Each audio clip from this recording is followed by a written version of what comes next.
Andrés Sandberg has arrived, and I'm very happy because he's also beginning his lectures, his classes for this year at Oxford University. So he could not be here yesterday, but he's here today. He was also telling me that he's having some book problems with the MIT publishing house. So he will talk about that, about his book. He has been basically in all transvision conferences since the beginning in the Netherlands and in Sweden and all over the world. So we are really happy, excited to have Anders, who is a PhD, as probably you know, from Stockholm University in computer science, even though he also works as a fake neuroscientist. And he is currently a top researcher at the Future of Humanity Institute at the University of Oxford. So thank you so much, Anders, for being with us.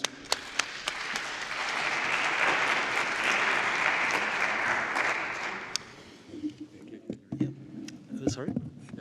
Yeah. Yep. Thank you so much for having me here.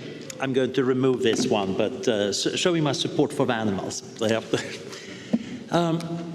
It's a delight to be here. Like that, probably less feedback. And hopefully I can do a presentation. If I don't get any slides, I can still do hand waving. Because, as I said, I'm a fake neuroscientist. I studied the brain and neuroscience, and then I ended up in the philosophy department. And what I'm doing there is I'm working at the Future of Humanity Institute, trying to think about the very long-term future. And this is a naturally interdisciplinary work, which means that I can get away with quite a lot of different interests. And indeed, I'm writing a book about the very long-term future. And normally, when doing futurism, there is a real risk that your work will become obsolete before it's published. I'm very happy to say that my book is so long-term that it's very likely that even if a technological singularity happens, my book is still going to remain valid. The only problem is going to be getting paid. And of course, I want to stay alive long enough to be proven pessimistic. I want to stay around long enough to see whether my attempts at saying something about the future turn out to be right or wrong. And if I'm wrong because I was not ambitious enough, then I'm going to be very happy. This talk is about mapping the long-term future. And the fundamental start of this is actually an idea that's sometimes called the hinge of history.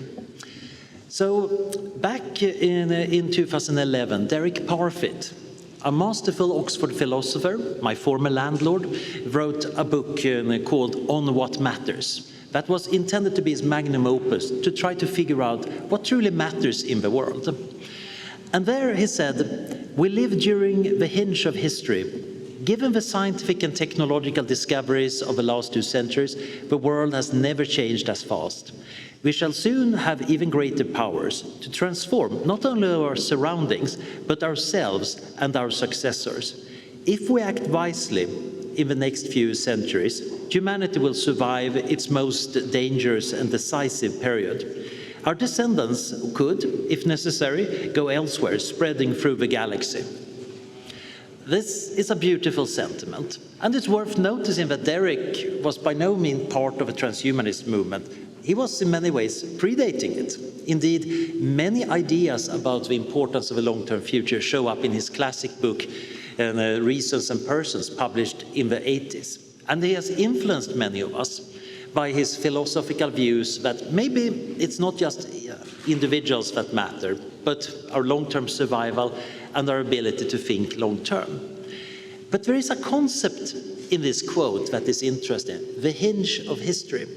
There is this idea that there might be a particular point in the history of our species that matters the most, that it might be at this point we can make a choice for better or worse, or where things can be transformed. And that is an interesting statement, because many people, of course, think that history has a destiny. It's moving inexorably from one point to another one, and there is nothing we as individuals can do. There are people arguing that there are great forces in the world, which means that most of our efforts are irrelevant. We might at most be representatives for our classes or the economic forces that shape the world at large. There are others that are very optimistic and say that great men and women can change the direction. But the real question is, are there any particular part of history that might change things a lot? It's an interesting issue that civilizations, just like many other things, are natural phenomena. And I think if we can, in principle, study them.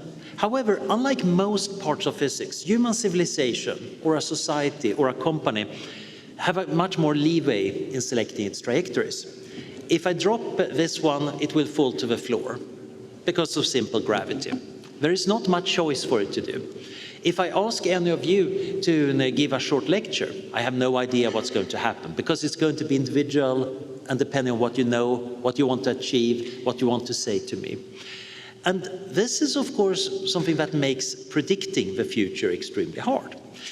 It's interesting to note that there are many parts of physics where we actually deal with systems that have plenty of choices built in. We don't need to assume necessarily free will or anything supernatural.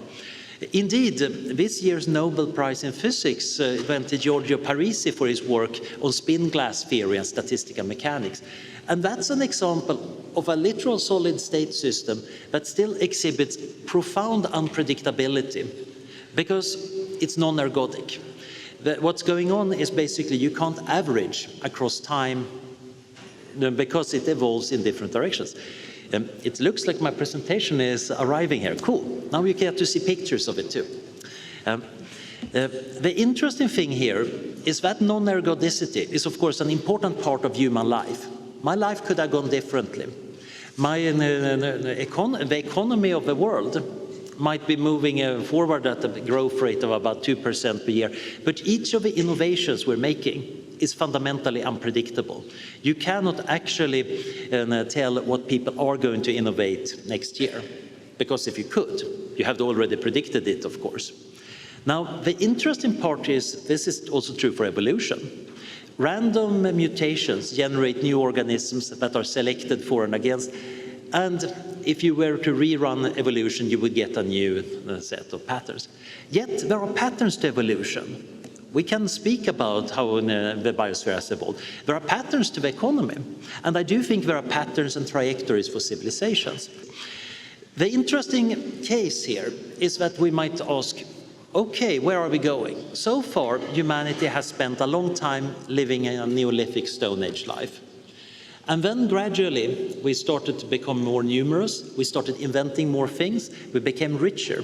We used most of that wealth to create more people. We were stuck in a Malthusian trap where more agricultural output meant that we could feed more mouths and we got more children, and that ate most of agricultural output. Eventually, the Industrial Revolution freed us from that, and the overall rate of growth became more and more exponential, faster and faster. And the interesting part, now I think I can, yes, have control. Right now, we're in that blue normal state, which is not normal at all. We have only been living in this rich, industrialized world for a little more than a century. And the question is, where are we going? And of course, as most people in this room are hoping, we're going to keep on going upward. We're going to achieve some form of post-human level, have a singularity, something great. Many people have a hard time imagining that. They say, no, this is normal. It's going to remain normal forever. For some reason, we're going to permanently be stuck at this mid-level. Some people are somewhat reasonably noticing that we can't keep on doing what we're currently doing forever, because eventually we do run out of oil. So many of them are saying gloomy predictions that, oh yes, we have to go back to be Stone Age people. And of course, the really gloomy people recognize that we can go extinct. And this is not an empty worry. In September 1983, a false alarm made the Soviet nuclear command think that the Americans have launched a preemptive nuclear attack. Stanislav Petrov decided not to press the button. It was an individual decision that most likely saved us from a global nuclear war that could very well have killed off humanity and at the very least would have devastated our civilization. That was one individual choice. He was not alone. During the Cuban Missile Crisis, there were several close calls, and there were individual decisions, for example, by Vasily Arkhipov, to convince others not to launch the nukes that saved the world. And these are the few cases we know about. There are doubtless other disasters that are secret and people don't want to talk about. So we have a fragility here. So obviously the history could hinge in the sense that the hinge turns downward. But we might also hope, of course, that we could go upward. And the most interesting thing here is that this form of transition shows that there is path dependency. We have a degree of freedom to affect this future world. And that in terms can lead to interesting possibilities. We can, of course, imagine complicated world histories, catastrophes that might set us back, but we recover from them. And it seems that even this current status quo is pretty unstable. I think it's very unlikely that we can remain in that indefinitely. There are some people who say, oh, we should be making a sustainable world that keeps about like our current world is forever. I find that implausible, both that you need mechanisms to maintain that stability over very long timescales. Most people talking about sustainability only think about a century, not millennia, not millions of years, not billions of years. Can we actually fathom having a humanity that remains like this for 1 million years? The efforts that would be needed to make us remain like we are for 1 million years would actually be rather extreme. It seems like we actually have mainly two possible outcomes. One is extinction, or the other is that we mature in some way. Now, at the Future Humanity Institute, we tend to define existential risk as a permanent loss of the potential of humanity. And in a sense, if we were to remain as we are forever, we might actually lose out most of our potential. That might actually be almost as bad as being dead. How good could the future become? Well, here is a sketch of a visible universe. And those yellow spheres correspond to roughly the distances we could reach if we set off with using spacecraft of various speeds. So in my book, which is more than 1,000 pages thick, where I'm trying to go through everything we can rigorously say about the possibility for the future, it seems like we can affect the universe within several gigaparsec, literally billions of galaxies. Inside that region, it looks physically possible for intelligent life like us to rearrange matter on galactic scales on the supercluster scale. It turns out that we can convert several percent of all the molecular matter into computers, life, or other things that we regard as valuable. And it looks like we can survive as biological creatures, or maybe as post-humans running on software, until proton decay timescales, something beyond 10 to the power of 36 years. And we don't really know how much value we can achieve this way. This is the physical underpinnings. This is a bit like describing this city in terms of how many gigawatts of energy is powering it. It's true that there is an important use of energy to run Madrid, but the more important thing is, of course, what we do here, what we think here, what we create. This future is still bounded. It actually does look like we have a finite future ahead of us, but it's enormously vast. We can hardly imagine what to do with one planet, let alone billions of galaxies. Now, it's not given, of course, that a lot of stuff is a good thing. It might very well be that the ascets and the meditators are totally right, that the best life is one spent in quiet contemplation without too much material things. It might be that what we should be maximizing is happiness or knowledge, or it might be that what we really need to do is avoiding to commit moral atrocities. Whether that is things that we currently know are bad, like inflicting vast pain, or things that we have not yet discovered are in the risks. There are others that say, no, I just want to drink my tea while having a nice chat with friends, while my friends in the village are playing some little sport. They want to have a normal life. The interesting thing is, many of these things are compatible with each other. It seems possible to actually perform moral hedging. We might not know what value theory is the correct one for the universe, but we can quite often make So you can have one planet where you have drinking tea and playing ball in the little village, while others are moving galaxies and putting them together into vast computers to think the deepest possible thoughts, and others are turning matter into happiness. There are possible to trade values. Quite often we don't want to say that you can trade morality. Quite often that sounds like it's something very bad. We say that a human life is worth infinitely more than any amount of money. But quite often we can use money to save human lives.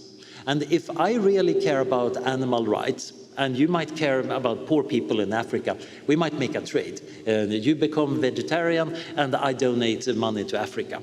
Suddenly, according to both our moral systems, the world is better off. There's quite a lot of possibilities here to do win-win scenarios. It's an interesting issue on how to think well about this. It turns out that there are some theoretical reasons to believe that there is actually an upper limit even to value itself, mostly because of the finiteness of the systems and minds that can experience and reason about value. I don't have the time to get into it. I'm very happy to chat more about it because I have a recent paper about it. But these limits are ridiculously high. And they're far away from what we normally experience, and we have so much to work on. Now, another topic is, of course, the singularity.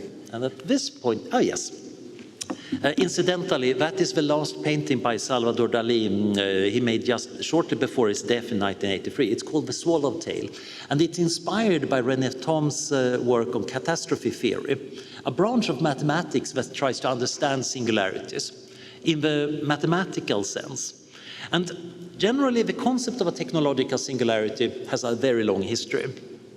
So the mathematical concept is a powerful word that can be attached in different ways. So Vernor Vinge in the early 90s coined the idea of a technological singularity because that was a punchy good term. Ray Kurzweil, he popularized it, but the concept is much older. I.J. Good, the statistician and computer scientist who worked with Alan Turing, talks about an intelligence explosion in the 60s. Von Neumann realized already in the 50s that this rate of accelerating technology, it can't go on forever, can it? Something needs to change. Something will change if things speed up. Alan Turing was equally aware of it, and he was even mentioning Samuel Butler's book Erewhon from the 19th century, where Butler is worrying that technology seems to be able to make better technology. Can't we get a feedback loop that renders us humans irrelevant? And he suggested, somewhat seriously, that maybe we need to think about this. His contemporaries didn't see the point of it at all. This idea that we might have accelerating change, intelligence feeding on itself, creating a world that's very different from what we're used to, has a very old pedigree. The problem is, there is a lot of ways we use the meaning of technological singularity. So being a bit of a philosopher, I of course love trying to make a typology, to separate the different meanings and see what we can say about them. So one common method is to say, we're seeing all this accelerating change. We have an economic growth, but we also have technological growth, and it's going to get faster and faster. That is somewhat different from a self-improving technology, because right now most economic growth consists of humans being smart and ingenious and then building better systems. But we are getting software that helps us design software. We have software that helps us design better microchips. And of course, if we have better software and better microchips, we are going to be able to progress faster. So that leads to the third possibility, the intelligence explosion, as I.J. Good called it. You have machines that are good at things humans can do, including making better machines. And that means that we get better and better machines faster and faster, and eventually this produces a runaway in the situation. This is, of course, closely linked to the idea that we will get to superintelligence. But notice that these concepts are slightly different. You could imagine that machines don't become superintelligent or don't matter, or that we get accelerating change but no superintelligence. In principle, you can separate them. In practice, many of us tend to believe in mixtures of them. When Werner Vinge wrote his essay that introduced the concept of technological singularity, he also saw this as a prediction horizon. Being a science fiction author, he noticed that whenever he got a super intelligent character in his novels, he couldn't predict what the characters were doing, and the novel became incomprehensible. It was very hard to write. So if we get too much intelligence, the world seems to be opaque and impossible to predict for us. Just like the human actions are impossible for a chimpanzee to predict and deal with. So what Vinge did was he conflated essentially the entire A to E list of properties. And they do link together, but it's not obvious that everything beyond the singularity is impossible to speak of. Matter and energy will still exist. The laws of thermodynamics are going to limit even super intelligent systems. There are computational limits on what can be found out given a certain amount of data, no matter how smart you are. We can even say some things about these limits. It's still, of course, much less than we would like to say, but there are things we can analyze. It's also worth noticing that others have considered other forms of singularities, like a phase transition, where we shift to an entirely new form of organization, like how water can freeze into a crystal. And some of them are quite standard models of emergence in social systems. Some of them are much more mystical, like Taylor de Chardin's vision of the omega point, where he's basically saying that the noosphere, the global consciousness of humanity, will gradually get more and more integrated through telecommunications and eventually merge into the literal body of Christ. Everybody is joining a group mind that is identical to God. He would have loved the internet. He would probably also have been a bit dismayed that the internet doesn't seem to be converging towards God right now. But this idea of a phase transition is a profound one, and it's very different from the normal technological singularity. Here, there is a form of organization that's enabled by the technology. Others are not as optimistic. They point out that we are also having this accelerating complexity growth, which is harder and harder to manage. We're having weirder and weirder software problems. And that might mean that we end up in a world that is dependent on technology and adds more and more, but eventually it's always going to come down crashing around us. So you see this in some work on the growth of cities by Jeffrey West. You see it in some work on the stock market crashes by Didier Sonnet. You can even find a version that is not forward-looking but backward-looking in the models of the collapses of complex societies of Joseph Tainter. Another thing, and you might remember my graph there, is the inflection point, that critical point where we go from an acceleration to a point where we're slowing down, simply because we have reached the limits of what might be physically and mentally possible. That might be a very, very high limit. But at some point, presumably, if the world is limited, we are going to have to slow down. So that would be historically an important point, even though locally we might not care. There are also a few people, most notably Frank Tipler, who have been thinking about possibilities of infinite progress.